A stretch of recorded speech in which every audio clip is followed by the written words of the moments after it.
अदा करण्यात येईल. आता हा पुरावा मी घेतलाय का कुठं? त्यांनीच दिलाय मला. हे शिक्क्या सहित आहे. हा कारखान्याचा आहे. मग पैसे थकले नाहीत तर हे लेटर कुठून आलं? पैसे थकले नाहीत तर शेतकऱ्यांनी आंदोलन कसं केलं? एक मिनिट, निवेदन दिलेले दाखवा सुरुवातीला. आता हे शेतकऱ्यांची संघर्ष समिती आहे ऊसाच्या बिलासंदर्भात.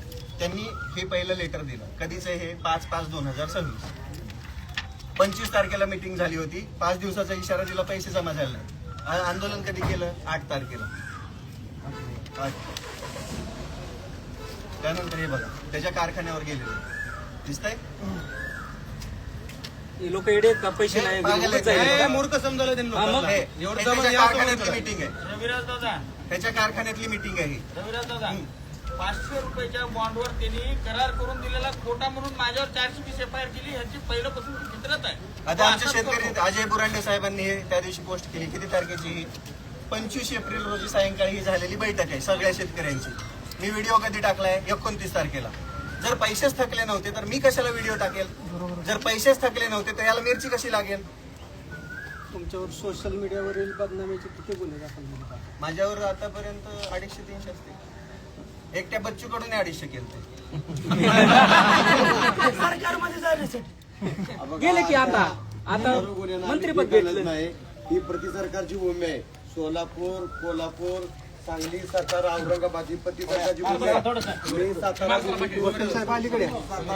सांगलीच्या क्रांतीभूमीतून आलेलो आहे. प्रति सरकारच्या भूमीतून आलेलो आहे. ज्यांनी इंग्रजांच्या पायामध्ये पत्र्या मारल्या, खरं तर देश स्वातंत्र्य करण्यासाठी मुठभर लोक होती. त्या मुठभर लोकांमधला माझा रविराज आहे. आज असंवेदनशील आहे समाज, पण जिवंत आहे माझा रविराज. अशा भूमिकेतून रविराज दादाला सगळी समर्थन द्यायला ही शेतकऱ्याच्या घरात गेलेली पोरं आहेत. त्यामुळे सरकारनं बाणाव यावं. एका बाजूला शक्तीपीठच्या माध्यमातून तुम्ही रक्त पिताय आणि शेतकऱ्यांना तुम्ही सांगताय झाडं लावा. आणि या ठिकाणी शेतकऱ्यांच्या घामाच्या दामातून ऊस पिकलेला असताना आज या ठिकाणी ऊसाचं बिल 2-2, 3-3 वर्ष येत नाहीत. आमच्याकडे सुद्धा अशाच अवलाद आहेत. परंतु खरं तर रविराज साहेबांनी जो लढा या ठिकाणी एल्गार पुकारलेला आहे, त्याला महाराष्ट्रातला तरुण त्यांना डोक्यावर घेतलेलं राहणार नाही. आणि रविराज दादांच्या केसाला जरी धक्का लागला तर मी क्रांतिसिंह नाना पाटलांच्या छावणीतला आहे. त्यामुळे तुम्हाला सांगतो, याद राखा, कायदा आणि सुव्यवस्था हातात घ्यायला आम्हाला भाग पाडू नका. असे अनेक लाखो रविराज या मराठ्याच्या मातीमध्ये तयार होतील. याची प्रेरणा फक्त रविराज दादा, तेवढं लक्षात ठेवा. त्यामुळे कायद्यामध्ये आम्हाला आणू नका. कायद्यामध्ये आम्हाला आणू नका. कायद्याचे बाप डॉक्टर बाबासाहेब आंबेडकर यांना मानणारे रविराज दादा आहेत. छत्रपती शिवरायांना मानणारे रविराज दादा आहेत. त्यामुळे यशवंतराव चव्हाणांच्या भूमीतला, क्रांतिसिंह नाना पाटलांच्या भूमीतला, जेडी बापूंचा, कॅप्टन रामलाल यांचा नातू म्हणून या ठिकाणी मी वकिली फक्त कोर्टातली करत नाही. खरं तर वकिली काय असते तुम्हाला माहित आहे, न्यायालय.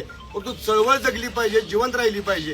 आज या तरुणाच्या जर केसाला जरी धक्का लागला तर महाराष्ट्र शासन तर तुमच्या सत्तेच्या मस्तीच्या ज्या खुर्च्या आहेत त्या खाली उतरल्याशिवाय आम्ही राहणार नाही, एवढं सांगतो तुम्हाला.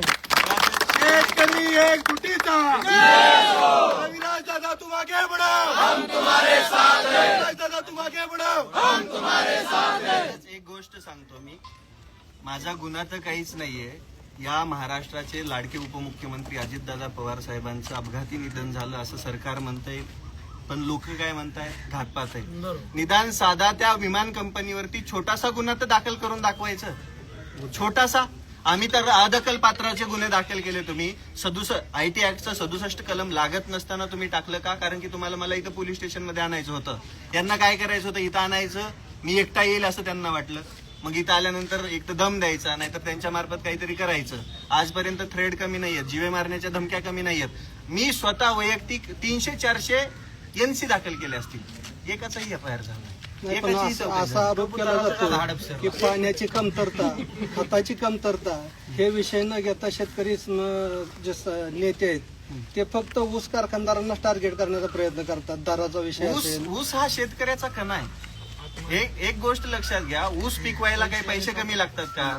ऊस हा शेतकऱ्याचं काय म्हणतात ना, भविष्य आहे. शेतकरी ऊस पिकवतो कशासाठी? स्वतःचा उदरनिर्वाह करण्यासाठी. ऊसाचं क्षेत्र किती आहे या महाराष्ट्रामध्ये? ऊस उत्पादनामध्ये महाराष्ट्र किती नंबरला आहे? साखरेचं उत्पादन किती होतं? हे विचार करा ना तुम्ही. शेतकरी सगळा ऊसच पिकवतोय तर मग प्रश्न कोणता येणार?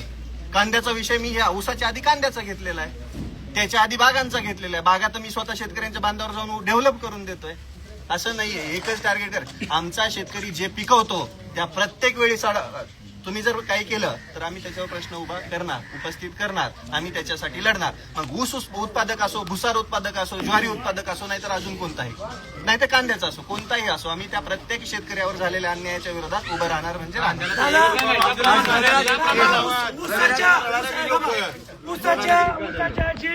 उसाच्या मधल्या रस नसून आमच्या बापाचं रक्त आहे. आणि रविराज एक कळकळीची भावना लक्षात घ्या.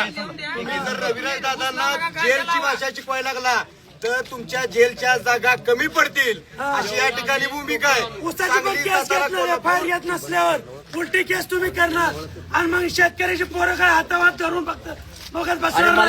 इथून पुढे संघर्षालाच उत्तर दिलं जाईल आणि लढ्याला हा लढ्याचंच उत्तर दिलं जाईल. आणि प्रशासन तुम्ही जी म्हणताय, एक मिनिट तुम्ही जी म्हणताय रविराज हा चळवळीतला कार्यकर्ता असला तरी शेतकऱ्यांच्या पोरांना शेती कशी पिकवली पाहिजे ह्याचं ज्ञान देऊन शेतकऱ्याची पोरं रस्त्यावर हक्काचं मागण्यासाठी उतरवणार रविराज साबळे. हे शेतकरी आहेत ते सगळ्यांचे. आपण गुन्हा दाखल करून घेऊ ना, करायला पाहिजे गुन्हा दाखल. नाव टाकून हे करा. सगळ्यावर गुन्हा दाखल करा.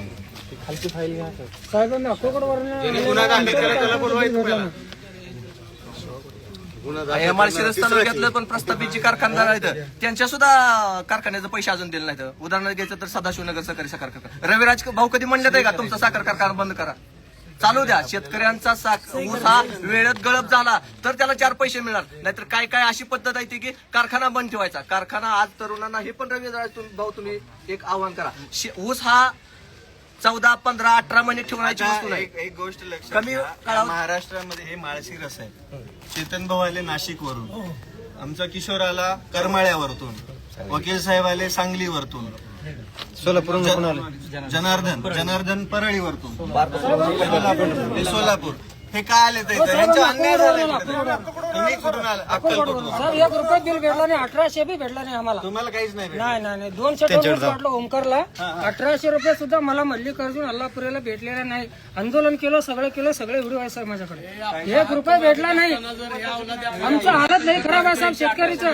गुन्हा दाखल केले पाहिजे. 1 रुपये भेटला नाही सर, आतापर्यंत 1 रुपये भेटला नाही. अकोलवरून आलेला मी शेतकरी. 4 महिने झाले साहेब 1 रुपये भेटला नाही.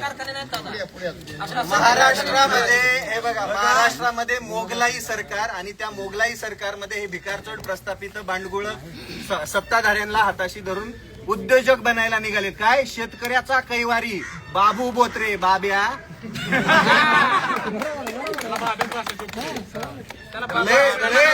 माझ्या मराठवाडी भाषामध्ये तुझ्या कानातनं रक्त येईल र, एवढं येतंय. पण मला तुला सन्मानच द्यायचा आहे. फक्त तू मित्रासारखं सांगतोय तुला बाब्या पैसे देऊन टाक. सामान्य शेतकरी, अरे हे बघ ते लेकरू 200 टन ऊस घातलाय तुझ्या कारखान्याला. 200 अक्कलकोटवरून आलो साहेब. चिखली तालुका अक्कलकोट, जिल्हा सोलापूरवरून आलेला साहेब. पैसे दे, तुला डोक्यावर घेऊन 4 महिने झाले साहेब 1 रुपये भेटलेला नाही मला. आम्ही शेतकऱ्यांचे विरोधक नाही, आम्ही शेतकऱ्यांचे विरोधक नाही. लोकशाहीमध्ये प्रश्न विचारण्याचा अधिकार प्रत्येक माणसाला आहे. शेतकऱ्यांना तर आहेच, फक्त मतापुरता शेतकऱ्यांचा वापर का असा या सगळ्या तरुणांना पडलेला प्रश्न उसाच्या आहे. कांडीत फक्त रस नाही, आमच्या बापाचं रक्त वाहतंय त्यातनं. रात्रंदिवस लाईट नाही तर शेतकरी घाम गाळून माती पिकवतोय, त्या काळ्या जमिनीला हिरवा शालू घालतोय. आज कांद्याची परिस्थिती काय आहे? अरे केशर सारखा आंबा 30 रुपयांनी विकावा लागतोय. आज त्या रत्नागिरीचे आंबा उत्पादक शेतकरी मंत्रालयावरती गेलेत. त्यांच्या आयुष्यामध्ये त्यांना कधी मदत मागायची गरज पडली नव्हती. या दृष्टचक्रामध्ये, या निसर्गाच्या दृष्टचक्रामध्ये शेतकरी हवालदिल आधीच झालेला आहे आणि त्याच्यामध्ये इथलं प्रशासन, इथली व्यवस्था आणि इथली सरकार त्याच शेतकऱ्याचं रक्त प्यायचं काम करतंय. वरतून यांनी घाट घातलाय शेतकऱ्यांच्या जमिनी बी घ्यायच्या. म्हणजे शेतकरी कुठूनच राहिला नाही पाहिजे. काय शेतकरी संपूर्ण संपला की मग झालं, त्यांच्या लेकरांना भडकायचं कशाने तरी. शेतकरी संपतोय, लेकरं त्यांच्याकडे जात आहे, सत्ता कायम राहते. हे मोगलाई सारखं काम चालू आहे यांचं. यांच्यामध्ये सामान्य माणसाचं काम करण्याची धमक बी नाही आणि इच्छाशक्ती बी नाही. हे फक्त स्टंटबाजी करण्यामध्ये व्यस्त आहेत. स्टंटबाजी, फोटोशूट. काल काय तर म्हणे गाडीवरून गेले. अरे त्याची पियुशी तर बघायची. अरे तुम्ही मंत्री झालात की रील स्टार झालात, बरं आमच्याच नावाने परत खडं फोडतात. रील स्टार जरा लय झालेत. अरे रील स्टार नाही, रिअल स्टार. आवाज उठवला म्हणजे रील स्टार. आगे बढ़ो, हम तुम्हारे साथ हैं. अरे शेतकरी एकजुटीचा अरे कोणचा म्हणतोय देत नाही, ऊस आमच्या हक्काचा. आणि आम्ही कॅबिन मध्ये येणार नाही.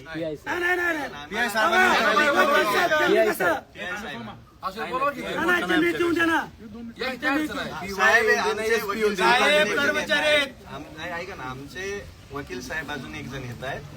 10 मिनिटं लागतील. आम्ही साहेबांना, आम्हाला सगळ्या शेतकऱ्यांच्या समोर बोलावं लागेल. साहेबांना आम्हाला बाबू बोत्र्यावरती गुन्हा दाखल करायचा आहे. आम्ही सगळ्या शेतकऱ्यांच्या सह्या घेतल्या. तो अर्ज तुम्हाला घ्यावा लागेल. आमच्या समोरच FIR दाखल करावा लागेल. आम्हाला त्याची पोच द्यावी लागेल. आणि त्यानंतर माझ्यावर जो गुन्हा आहे, तुम्ही चौकशी न करता मला आत टाकलं तरी मला काहीही प्रॉब्लेम नाहीये. सामान्य शेतकऱ्यांसाठी जेलमध्ये जायला पण तयार आहे. आम्ही इथं आंदोलन करायला नाही आलो. आम्ही आमच्यावर झालेल्या अन्यायाच्या विरोधामध्ये गुन्हा दाखल करायला आलेलो आहे. आतमध्ये सगळी माणसं बसणार नाहीत, त्यामुळे आम्ही इथं आहोत. आमचे वकील साहेब येत आहेत. आम्ही लगेच पुढचीही करू. काय म्हणत आहे त्या पोलिसांनी आतापर्यंत काय केलेलं आहे? नॉन ऍप्लिकेबल गुन्हा कलम माझ्यावरती लावलेला. तुम्ही कोणत्या अधिकाराखाली, फिर्याद तशी नसताना कोणत्या अधिकाराखाली कलम IT ऍक्ट 67 लावला? 353 डेफिमेशनची केस तुम्ही लावा, काही प्रॉब्लेम नाही. पण मी कोणती अशी माहिती प्रसारित केली हे मला सांगा. मला तुम्हाला प्रश्न विचारायचा अधिकार आहे की नाही? मला त्याचं समर्पक उत्तर भेटलं पाहिजे. तुम्ही 67 कसं लावू शकता? IT ऍक्ट 67 काय आहे? अश्लील माहिती प्रसारित करणे. हे काही कलम लावतात. हे एक नाही. मला सांगा, त्या नागपूरमध्ये माझ्या विनयभंगाचा गुन्हा दाखल केला. मी माझ्या ऑफिसमध्ये बसलोय. हे काही करणार ना, आपण ऐकून घेणार आणि आपण ह्यांची प्रोसेस घेणार आणि ह्यांचंच ऐकणार की तुम्ही न्यायालयात जा. न्यायालयाची प्रोसेस एवढी सोपी आहे का? न्यायालयाची प्रोसेस एवढी सोपी आहे का? सन्माननीय न्यायालयाचा आम्ही आदर करतो. याचा अर्थ असा नाही की तुम्ही कायम आम्हाला न्यायालयाच्या पुढे उभा करणार. नाही, असं नाही. तुम्ही 67 कसा लावला मला ते सांगा. तेच तुम्ही ह्याच्यामध्ये संबंध नसताना तुमच्या पोलीस स्टेशनला यायची काहीच गरज नाहीये मला. तुम्ही मला वडीत आणलं इथं. वडीतच झालं. नाही, वडीतच झालं. 67 लावलंच कसं काय तुम्ही त्याच्यानुसार? ऐका ना, मला उत्तर हवंय. मी नंतराशिवाय इथनं उठणार नाही. ही माणसं जाणार नाहीत, वकील साहेब जाणार नाही, कोणच जाणार नाही. तो उपोषणाला बसतो. तुम्हाला जर त्रास होत असेल तर जेलात टाका. 67 तुम्ही लावलं कसं काय? IT ऍक्ट 67 लावलं कसं काय? IT ऍक्ट 67 तुम्हाला माहिती आहे का? IT ऍक्ट 67 तुम्ही लावला कसा काय? तुम्हाला माझं अकाउंट बंद पाडायचंय का? मी डिलीट करतो तुमच्या समोर. सांगा मला, फक्त डिलीट करून टाकतो अकाउंट. त्याच्यात अश्लील शब्द कुठं आहे सांगा. माझ्या व्हिडिओत अश्लील शब्द आहे कुठं सांगा. बाबूरावला बाबूरावच म्हणायचं का दुसरं काय म्हणायचं?